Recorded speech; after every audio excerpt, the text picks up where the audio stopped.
I want to do a video today all about drive shafts, drive shaft angles, what people are doing with their motors. So let's roll the intro and let's talk about drive shafts. I've spent the last 30 plus years working on race cars, building race cars, and racing cars. And I'm here to help you better understand racing technology.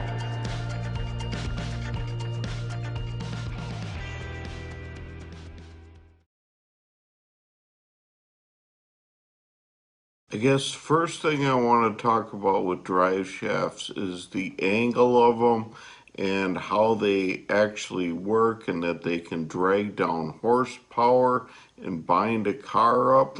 I took a drive shaft course way back in the early 90s and it was a complete eye-opener.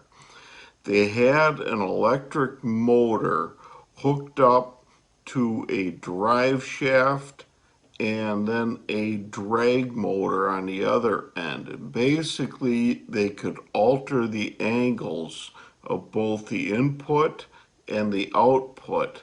And they put it on a potentiometer so they could adjust the speed on them.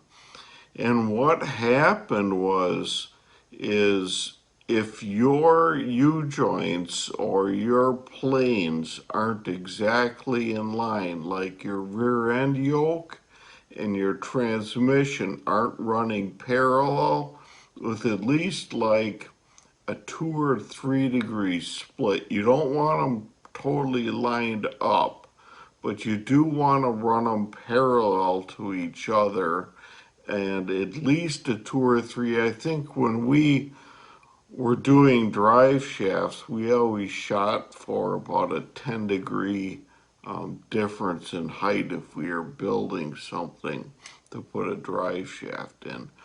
You never want to run your drive shaft totally straight because what happens is those needle bearings in those cups and those U-joints don't rotate and it'll actually wear the drive shaft out faster if it's totally parallel. So you want a little bit of a skip in there and you want to run these perfectly parallel with the drive shaft running on an angle.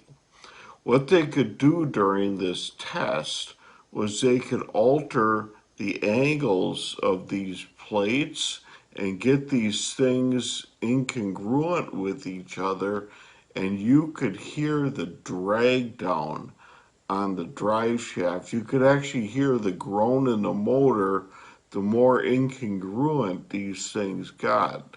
The more parallel they were with like the perfect alignment, the freer the thing ran. It was really interesting. You can get told these things until you actually see a visible effect on it in real time. It's real interesting. They could get that thing in the more they skewed one angle and the less they skewed the other, you could hear the RPM drop and the bind start in that drive shaft. So perfect drive shaft alignment, this plane and this plane, basically your rear end lower shaft or your yoke and your drive shaft or your output shaft on your transmission need to be perfectly in line or as close as you can get it. Now we enter the difficult part with race cars because we always put pinion angle in them, and usually to absorb torque there's some sort of thing where that pinion angle will change as you're ramping up and as the torque is absorbed. So you to get that you have to almost estimate your pinion angle and everything, so when it's at full rock it is parallel, and that would be ideal. Here's another caveat. Your normal Chevy motor, I don't know about Ford's, but your Chevy motor is actually built to run, I believe it's a 3 or 4 degree angle. If you look at your upper plenum on an old Chevy block, your carburetor will sit level, but your actual intake in your block is actually meant to sit at like a 3 degree or 4 degree tip in the car. So your output shaft to your transmission with everything hanging off of it is actually technically about 4 degrees. So when you take that into account and you put your motor in there, say it's level, or if you're getting it from your chassis manufacturer, they're probably putting it level in there. Your output shaft of your transmission will usually be about a 4 degree difference. I always used to set the motor plate back about 4 degrees, and then you put a level on the upper part of the plenum where the carburetor bolts, and that would be level, but your output shaft would be about, I think it was 3 or 4, if I remember right. And now you're thinking about, like, if you have a late model or mods will run a pull rod or a fifth coil. Late models, I think everybody runs a fifth coil now. Nobody screws with the pull rods anymore. But that thing is going to want to wrap up because you got bird cages on the back, and it's called like a free floating rear end, where the torque is separated from your links that attach your rear end. In a lot of Chevys, like stock Chevy classes, street stocks, you'll have a different type of four-link suspension that isn't free floating.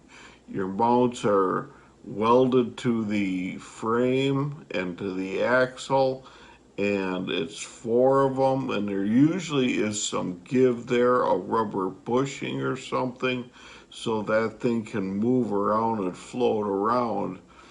But at the end of the day, you still want to maintain that parallel for no bind in the drive shaft. You have to anticipate where that wrap is going to go in the rear end if you want. Now, it's all going to vary. I don't think we'll ever get it perfect just because of how our racing is and how unpredictable track bounces and torque, and you hit a real wet patch and that fifth coil may wrap up more. You'll never hit that perfectly perfect with a floating center section. But the closer we can manage that, the less bind and drag in the drive shaft we'll have. It's a huge horsepower, Rob, if it's not perfect. And the better you can get it to perfect, the better it will be for you. Now, here's an interesting part. Now, that I'm talking about like a side view.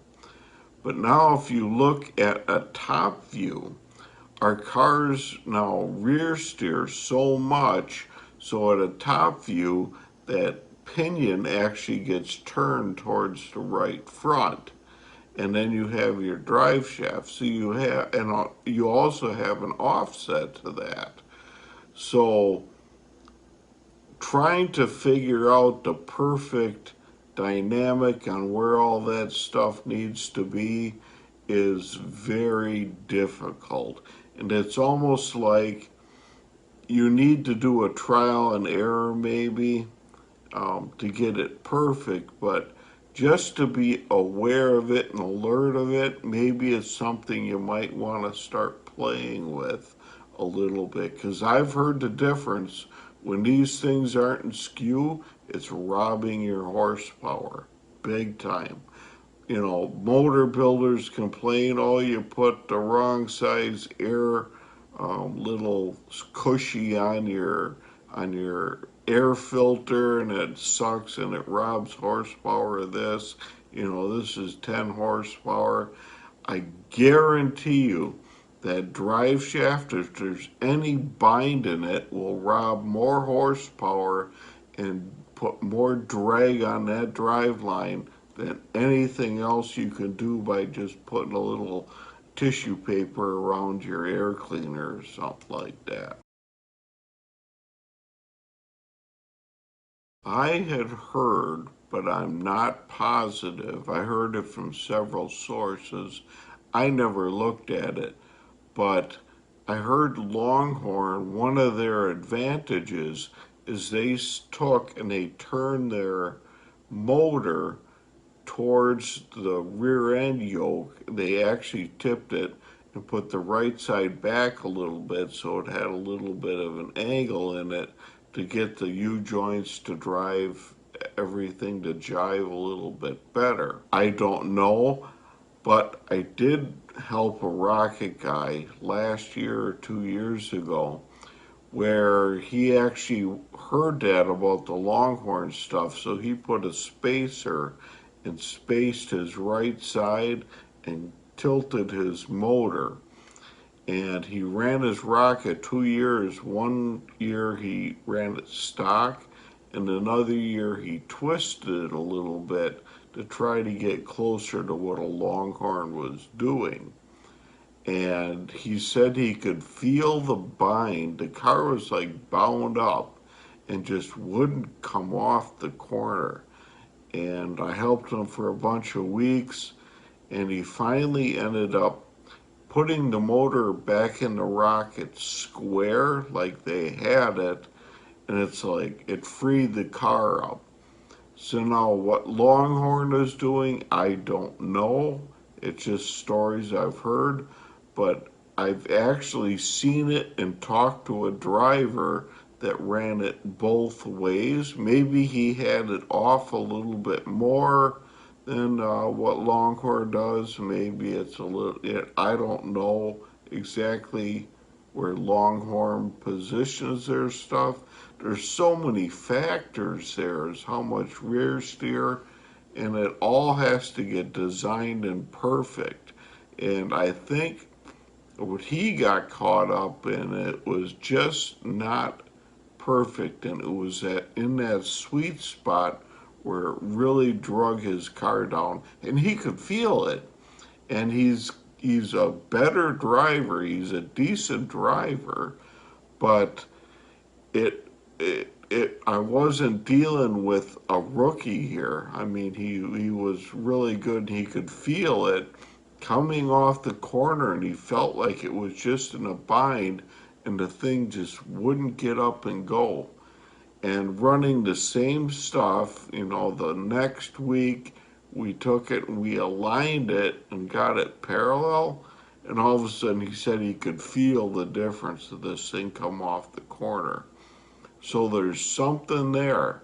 There's definitely something there that we should be paying attention to. I have some drawings kind of illustrating a little bit better what I mean here, and they're simple drawings. So let's go over to the drawing board and look at the drawings and hopefully give you a visual. If you can't kind of visually see it now, hopefully these drawings will figure it out better for you. Okay, the first slide I have here shows the basic alignment that you kind of need.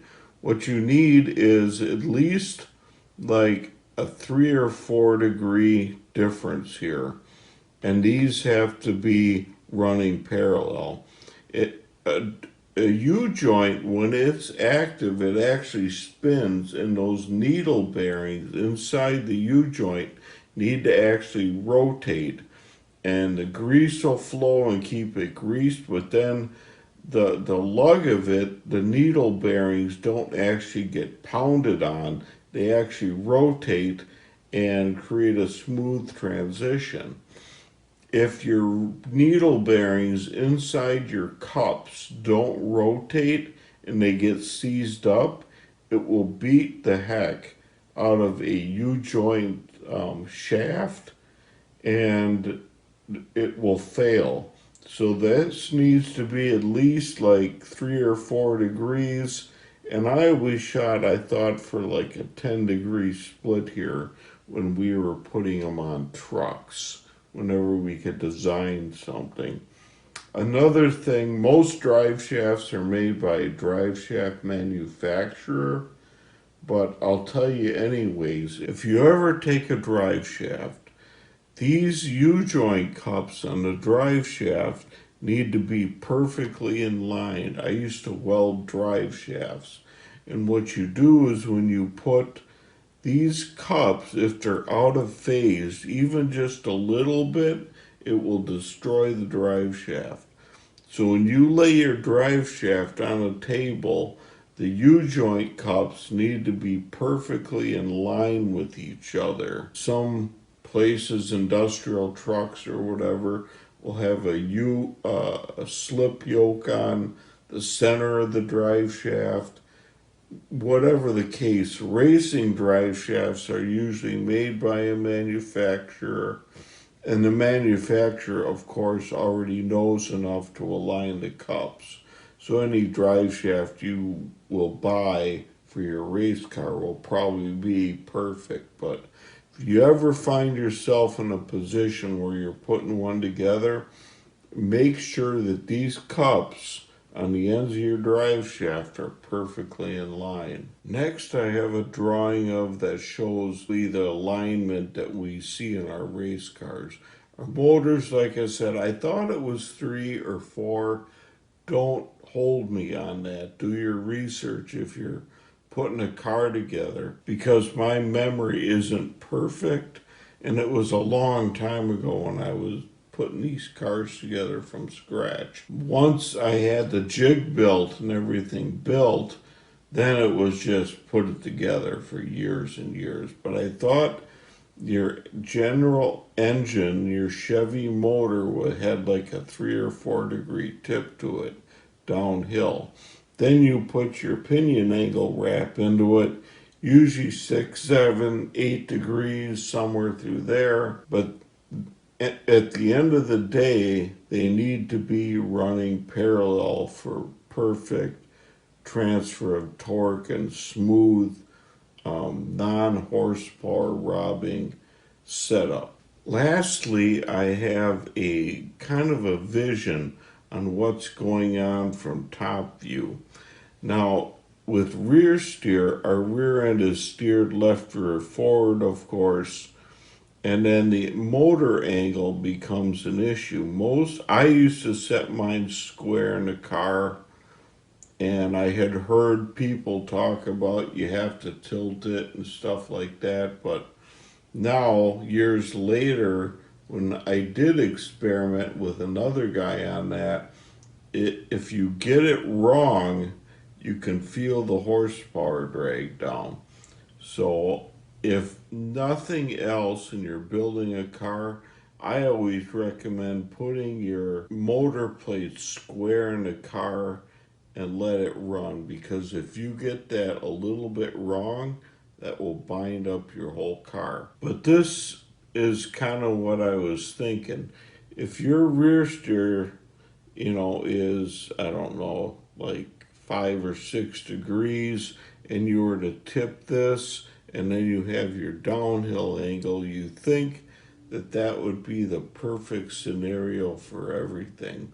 But I almost think this needs to be almost a trial and error thing. If you're going to start skewing your motor plate a little bit and trying to get these angles to jive, do it with washers, and don't be so stuck as to where this thing actually needs to be. Play around with it and see if your driver can feel the difference. It may take several weeks of just little tweaks here and there, and see if you hit on something where it takes the bind out of it. But this is kind of something from top view that you really kind of need to think about. If you like this video, subscribe to my channel and hit the like button. YouTube loves it when people subscribe and hit the like, and it really helps me out with YouTube and gives me confidence to do more videos that people are enjoying and people are watching. So have a great week, and we'll see you in the next video.